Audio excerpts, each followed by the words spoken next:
Peru's Prime Minister Aníbal Torres testified before the Congress for alleged statements in which he urged social organizations to shut down the Congress.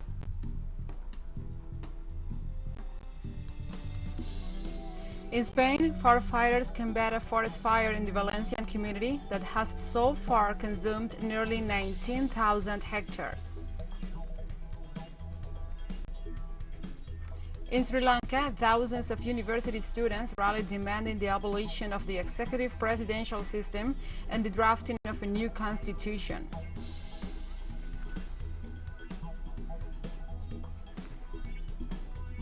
From the headquarters of TeleSUR English in Havana, Cuba, this is From the South. I'm your anchor, Gladys Quesada, and these are the news. Peru's Prime Minister Aníbal Torres testified before the Congress on Thursday for alleged statements in which he urged all social organizations to shut down the Congress.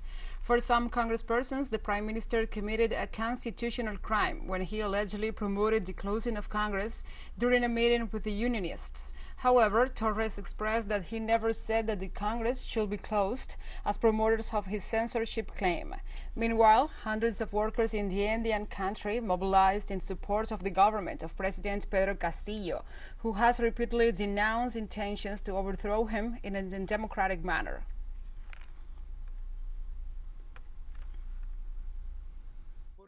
I have always advocated that the President of the Republic and deputies be elected for 5 years, and that they serve that term complete. That is why I have never said that the Congress should be closed. We should not lie about it. We should tell the truth all the time. Hugo Velázquez, the Vice President of Paraguay, decided to remain in his post, even though last week he had stated that he would resign after being sanctioned by the United States under accusations of significant corruption. When I said I was going to resign, I assumed that there was an investigation against me. But yesterday I received a report from the prosecutor's office indicating that there is no case against me, said Velázquez in a press conference. For this reason, the Paraguayan vice president expressed that he will remain in office and asserted that President Mario Abdo Benítez respects his decision. On August 12th, the State Department sanctioned Velázquez for his participation in significant acts of corruption, including bribery of a public official and the interference in public proceedings. I assumed that they were running an investigation, which is why they said what they said. That is why I decided at the time to say that I was going to give up both positions. However, today I find that the public ministry has absolutely no case against me. Brazil's former president and presidential candidate Luiz Inácio Lula da Silva held his first campaign rally at Praça da Estação in Belo Horizonte, Minas Gerais state ahead of general elections on October the 2nd. A new poll ahead of the country's presidential election showed Lula da Silva maintaining a significant lead over Jair Bolsonaro. 47% of those surveyed by the Datafolha consulting firm say they intended to vote for Lula in the first round of election on October the 2nd. That represents a 15-point lead over his opponent Jair Bolsonaro, which is slightly narrower than the 18-point gap last month. Lula's strong showing in the polls means there is a chance he could ultimately receive over 50% in the first round, avoiding a runoff against Bolsonaro. If the election does advance to a second round on October 30th, the poll shows Lula beating Bolsonaro with 54% of the vote. What is at stake at this moment is democracy itself against fascism. What is at stake at this moment is democracy against barbarism. And this is what is really at stake now. We guarantee that 33 million Brazilians can have coffee, lunch, and dinner every day, or they will die of hunger and starvation. I think Lula brings hope for us to have a country again, because what we are going through now is the loss of a country, loss of education, loss of health, loss of housing, people going hungry, and Lula is the hope of having the country with us again. On Thursday, the international seminar promoted by the Community of Latin American and Caribbean States, CELAC, opened in Buenos Aires, Argentina, with various calls for unity and integration. The 35th edition was attended by authorities such as the former presidents of Uruguay, José Mujica, of Colombia, Ernesto Samper, and the former Prime Minister of the Spanish government, José Luis Rodríguez Zapatero. The main theme of this seminar is the institutional strengthening of CELAC as the only regional integration mechanism that brings together all the countries of Latin America and the Caribbean without exclusions. Likewise, participants highlighted the importance of integration for the organization to play a systematic and strategic role in the world.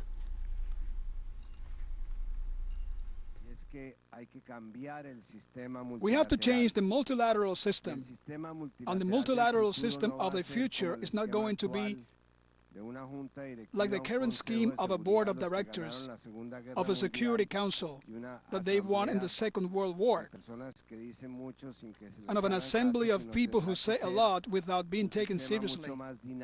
But it will have to be a much more dynamic system formed by blocks. We are going to go towards multilateral system by blocks. There is the Asian, African, European bloc. But nowadays, there could not be the Latin American bloc because we are not unified as a bloc, because we are not behaving as a bloc. Integration has never been as important as it is at this moment in the region, and we have never been so disintegrated as we are at this moment. We'll take a short break now. Join us again after this.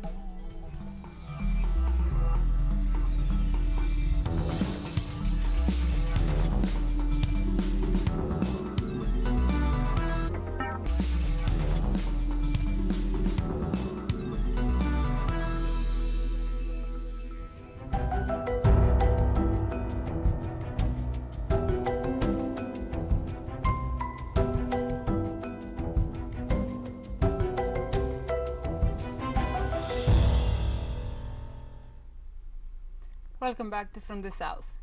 In Spain, firefighters combat a forest fire in the Valencian community that has so far consumed nearly 19,000 hectares. Authorities informed that the flames that started on Monday afternoon in Begís, the province of Castellón, have already burned 19,000 hectares. This is what emerges from the last reconnaissance flight carried out this Friday morning, although this is not accurate data. The flames forced the evacuation of hundreds of citizens from nearby areas and the confinement of others due to the smoke. In this context, Gabriela Bravo, the Chancellor of Justice, Interior and Public Administration of the Valencian community, specified that at this moment there is active flames in a great part of the fire.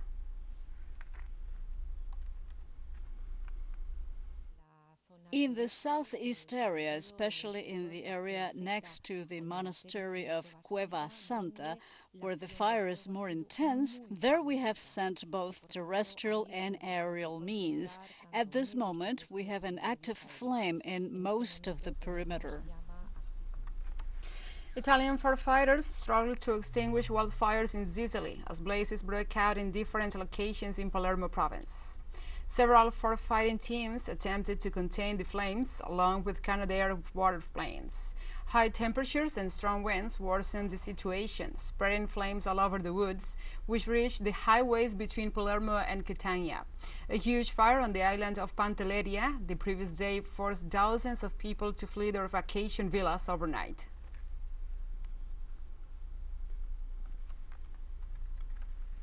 And the French island of Corsica is bracing for another stormy night after the region was hit early on Thursday morning by sudden and violent storms that killed 5 people. Hundreds of residents and the tourists had to be evacuated after storms with winds of up to 224 kilometers per hour caused 5 fatalities on Thursday, including a 13-year-old girl. The storm also left 20 people injured, according to France's Interior Ministry.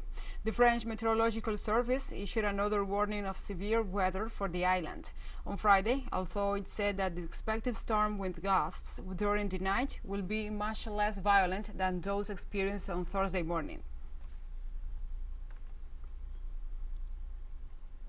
Since this afternoon and until now, we have accommodated more than 1,000 people, almost 1,100 people in different rooms of a sports center, in the gymnasium, in the dance room, in the living quarters. You could see that there are few people everywhere. We try to offer people the best conditions. Obviously, we don't provide extreme comfort, but in any case, everyone is safe. 17 people were found dead and 17 others remain missing after sudden mud flows triggered by torrential rain hit villages in northwest China's Qinghai province. Provincial Emergency Management authorities stated that 20 people who were previously reported as missing have been rescued. Some 4,000 firefighters, policemen, servicemen, emergency response personnel, and the local residents are still looking for the missing people. The heavy rainfall lashed Datong Hui and the autonomous county in the provincial capital Xining. The downpours triggered flash floods and mudslides and caused the rivers to change courses. Also, Ministries of Finance and Emergency Management jointly set aside about $7.37 million of natural disaster relief funds. They will be used for emergency rescue and disaster relief efforts, focusing on searching, rescuing, and relocating people, the repair of damaged houses, and other aspects.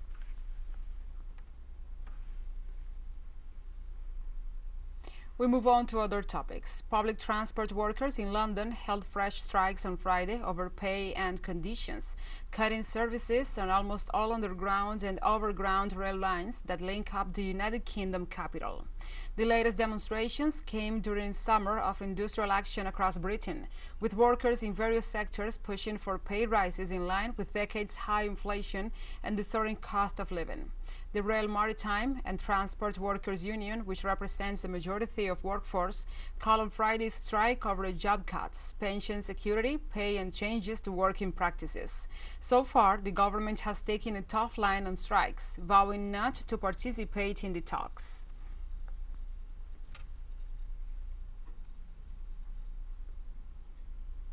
On Friday, German Chancellor Olaf Scholz answered to a committee as part of investigations into a financial scandal that cost the government billions, as the high government official struggles to shed suspicions over his possible role in the huge tax fraud scam.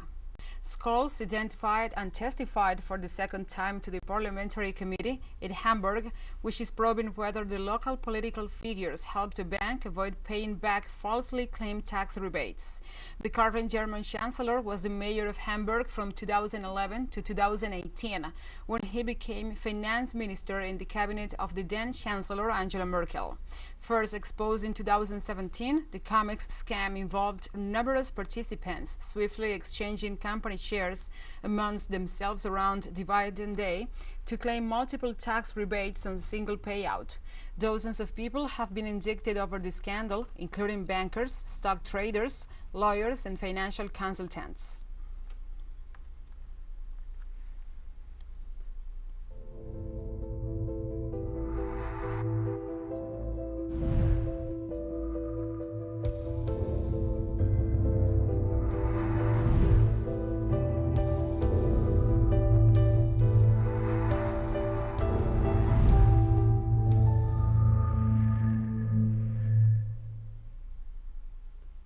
Now we move on to other topics. The United States has recorded more than 93.4 million confirmed COVID-19 cases nationwide, with that toll approaching 1.04 million, according to the Center for Systems Science and Engineering at Johns Hopkins University. Meanwhile, more than 600 million vaccine doses have been administered across the country. COVID-19 outbreak incidence and mortality rates are higher in public transportation industries in California, the most populous state in the U.S. compared with all industries combined. California, once an epicenter of the pandemic in the country, hit another green milestone in the pandemic as the state, home to around 40 million residents, officially reached 10 million confirmed cases earlier this month. The Center for Disease Control and Prevention acknowledged that the agency fell short of expectations in its handling of the COVID-19 pandemic and announced plans for extensive changes.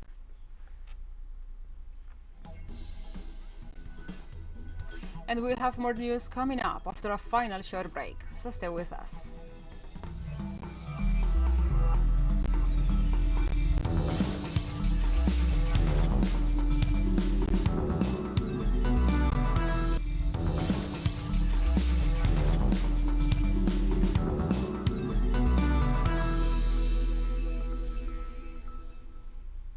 Welcome back to From the South.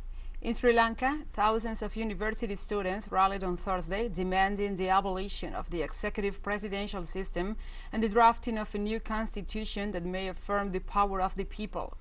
Moreover, demonstrators in the capital, Colombo, demanded the release of all political prisoners held during the last few months of protests. The day ended again with repression from the part of the authorities. President Wickremesinghe has asked Japan to set up a meeting with Sri Lanka's main creditor countries to start the talks on a possible debt restructuring. The president took office following the departure of Gotabaya Rajapaksa after unprecedented popular unrest against the worst economic crisis in decades.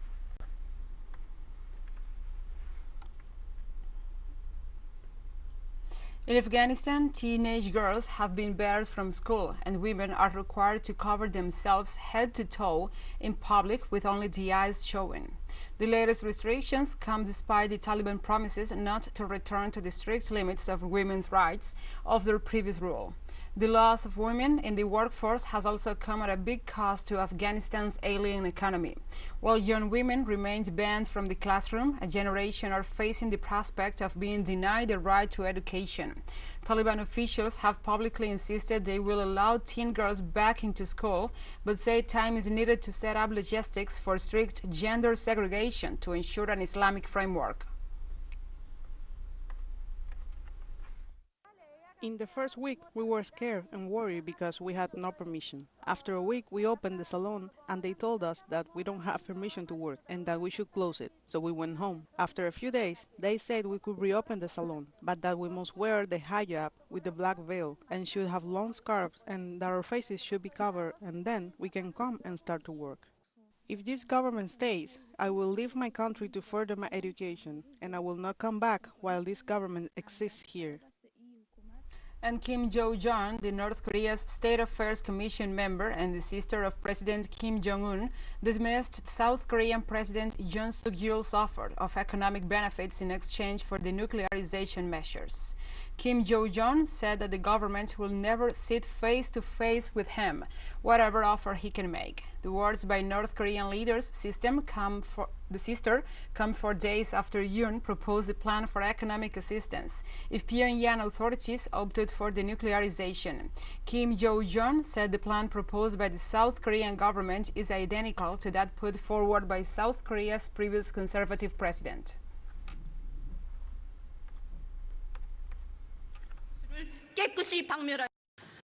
Throwing leaflets and dirty objects on our territory. Who is to blame for gravely violating the security of our people, inflicting pain and causing anxiety to millions of parents in our country who had to endure all kinds of hardships to protect the lives of their precious children? The culprit is the despicable South Koreans.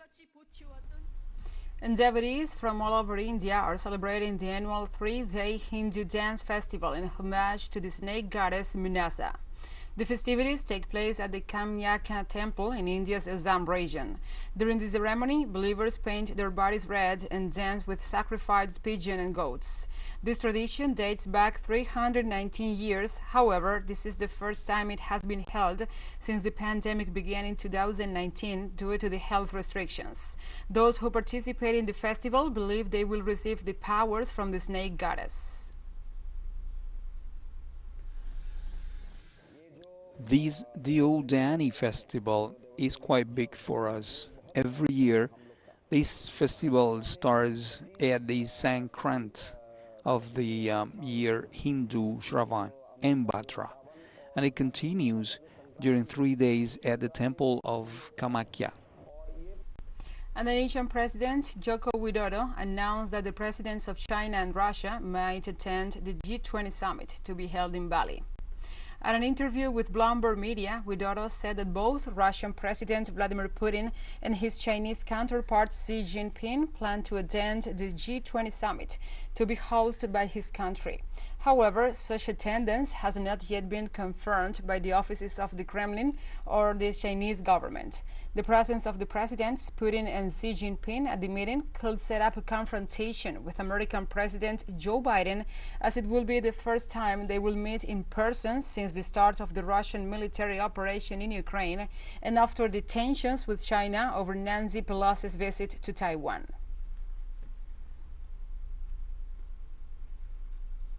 TeleSUR English continues to grow. Its signal now reaches Europe. You can order it from your cable dealer or tune it yourself. These parameters that you see on the screen are in place since July 1st. Quite soon, further changes will be implemented for the signals in the Middle East and Africa. Now, more than ever, the world connects to us and our stories are heard in other farther away nations. This news multi-platform will continue to provide truthful content to oppose the hegemonic media's narrative and our faithfulness to our audience. And we have come to the end of this news brief. But remember, you can find this and many other stories on our website at telesurenglish.net. And also, if you feel so inclined, please join us on social media for all the latest news. We are on Facebook, Twitter, Instagram, and Telegram. And now you can also follow us on TikTok and our account at TeleSUR English, in which you will be able to see news in different formats, news updates, and more. For TeleSUR English, I'm Gladys Quesada. Thank you for watching.